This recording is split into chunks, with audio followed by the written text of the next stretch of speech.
নমস্কার, কেমন আছেন সবাই? নতুন একটা ভিডিওতে সকলকে স্বাগত। ভিডিওটি কিন্তু গতকালের। তো সরস্বতী পুজোর দিন মা আর বোন এসেছিল আমাদের বাড়িতে। তো বোন এসেছে, ওই জন্যে বোনের কাছ থেকে একটু মাথাটা আঁচড়ে নিচ্ছিলাম। এটা আমি সবসময়ই করে থাকি। কতগুলো টিক্কি বেঁধেছিস?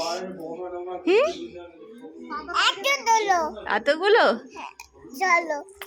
তো সরস্বতী পুজোর পরের দিন আমাদের এখানে প্রত্যেক বছরই শীতলা মায়ের একটা মন্দির আছে, তো সেখানে পুজো হয়, সাথে ছোটোখাটো একটা মেলাও বসে। প্রচুর দূর দূর থেকে মানুষ এখানে আসে এই দিন। প্রচুর মানুষ মানত করে, সেগুলো পূর্ণ হলে পুজো দিয়ে যায়।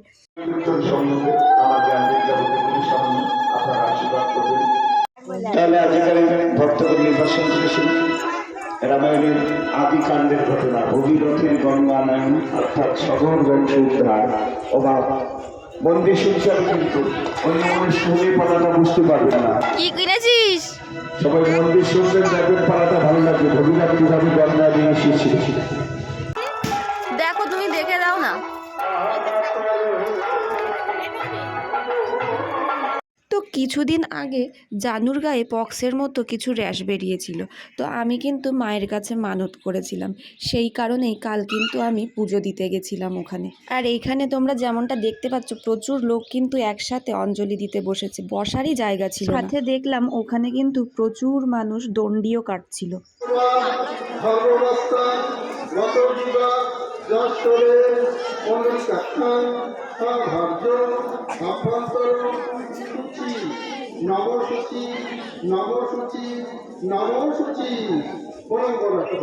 আর এইদিকে আমার অঞ্জলি দেওয়া হয়ে গেছে, ওই কারণে একটু খেয়ে নিচ্ছিলাম, কারণ সকাল থেকে জল পর্যন্ত খাইনি।